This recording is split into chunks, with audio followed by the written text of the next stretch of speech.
కాకినాడ తీరం నుంచి విదేశాలకు అక్రమంగా రేషన్ బియ్యం ఎగుమతి చేస్తున్న స్టెల్లా నౌకలో మొత్తం 1320 టన్నుల బియ్యాన్ని అధికారులు గుర్తించారు. నిబంధనల ప్రకారం బియ్యాన్ని ఎగుమతి చేసుకునేందుకు అడ్డంకులు లేవన్న కలెక్టర్ రేషన్ బియ్యం తరలిస్తే మాత్రం కఠిన చర్యలు తప్పవని హెచ్చరించారు. మరోవైపు స్టెల్లా నౌక గమ్యస్థానానికి బయలుదేరే విషయంలో ప్రతిష్టంభన వీడినట్లేనని భావిస్తున్నారు. మరిన్ని వివరాలు మా ప్రతినిధి సాయికృష్ణ కాకినాడ యాంకరేజ్ పోర్టు నుంచి అందిస్తారు. కాకినాడ తీరం నుంచి స్టెల్లా ఎల్ పనామా నౌకలో రేషన్ బియ్యం విదేశాలకు ఎగుమతి చేస్తున్న అక్రమదారుల్ని అధికారులు నిగ్గుదేల్చారు. సత్యం బాలాజీ రైస్ ఇండస్ట్రీస్ సంస్థకు చెందిన ఎగుమతిదారులు విదేశాలకు రేషన్ బియ్యం ఎగుమతి చేస్తున్నట్టు కలెక్టర్ షాన్ మోహన్ ప్రకటించారు. మొత్తం నౌకలో 1320 టన్నుల రేషన్ బియ్యం నిల్వలు ఉన్నట్టు గుర్తించారు.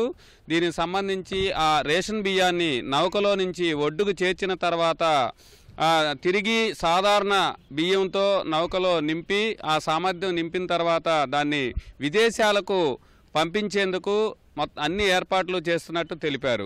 ఇప్పటి వరకు ఈ స్టెల్ ఎల్ పనామాలో రేషన్ బియ్యం విదేశాలకు ఎగుమతి అవుతున్న అంశం తీవ్రమైన సంచలనంగా మారింది.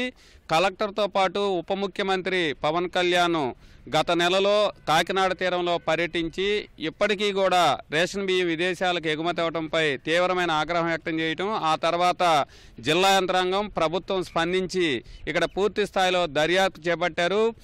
10 మంది అధికారులతో కూడిన 5 శాఖల అధికారుల బృందం ఈ నెల 4వ తేదీన నౌక వద్దకు వెళ్లి 12 రకాల సంస్థకు చెందిన బియ్యాన్ని శాంపుల్ని తీసుకొచ్చారు. కాకినాడ కలెక్టరేట్లోని పౌర సరఫరాల శాఖ కార్యాలయంలో పరీక్షల అనంతరం నౌకలో ఎంత మేర బియ్యం ఉన్నదనేది స్పష్టంగా తేలిపోయింది.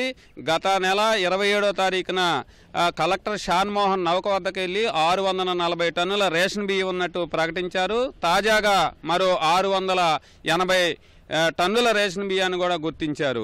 ఈ మొత్తాన్ని కూడా సత్యం బాలాజీ రైస్ ఇండస్ట్రీస్ సంస్థ విదేశాలకు ఎగుమతి చేస్తుందనేది ఆయన తేల్చారు. అలాగే అదే రోజు సాయంత్రం కాకినాడ యాంకరేజ్ పోర్టులో అధికారులు బాడ్జిలో నిల్వ చేసిన 1064 మెట్రిక్ టన్నుల బియ్యాన్ని కూడా రేషన్ బియ్యాన్ని గుర్తించారు. ఇవి కూడా లావన్ ఇంటర్నేషనల్ సంస్థతో పాటు సాయి తేజ ఆగ్రోస్ సంస్థకు చెందిన రేషన్ బియ్యంగా ప్రకటించారు. అయితే ఈ మొత్తం వ్యవహారంలో స్టెల్లా ఎల్ పనామా నౌక కాకినాడ తీరంలో ఆగిపోవటం, ఎగుమతిదారులు మొత్తం 28 మంది ఎగుమతిదారులు బియ్యం విదేశాలకు ఎగుమతి చేస్తుండటం, నిరీక్షణ రుసుము డ్యామరేజ్ ఛార్జెస్ వారందరికీ కూడా రోజు సుమారు 20 లక్షల రూపాయల మేర పడుతూ ఉండటం, నౌకను విదేశాలకు ఎప్పుడు పంపిస్తారన్న అంశంపై సందిగ్ధత నెలకొంది.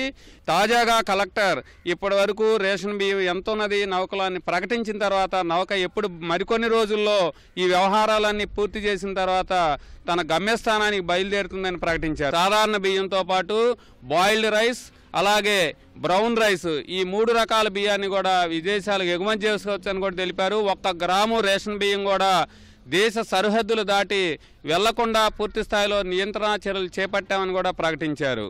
అలాగే జూన్ నెలలో పౌర సరఫరాల శాఖ మంత్రి నాదెండ్ల మనోహర్ కూడా ఇక్కడ కాకినాడ పరిసర ప్రాంతాల్లో తనిఖీలు చేసిన వ్యవహారాల గోదాములు 13 కేసులు నమోదయ్యాయి. దీనికి సంబంధించి కూడా 137 మిల్లులకు సంబంధించి బియ్యం ఉన్నట్టు కూడా ఎస్పీ విక్రాంత్ పాటిల్ స్పష్టం చేశారు.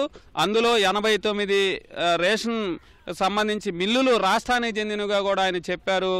దీనిపై కూడా ఈ అధికారుల బృందం రాష్ట్రంలోని వివిధ ప్రాంతాల్లో ఇప్పటికీ కూడా దర్యాప్తు కొనసాగుతోందని తేల్చారు. ఇకపై ఎట్టి పరిస్థితుల్లో కాకినాడ తీరం నుంచి రేషన్ బియ్యం విదేశాలకు వెళ్లకుండా అన్ని చర్యలను కూడా ప్రభుత్వంతో పాటు జిల్లా యంత్రాంగం తీసుకుంటోంది. కెమెరామెన్ రాజశేఖర్తో సాయికృష్ణ, ఈటీవీ న్యూస్.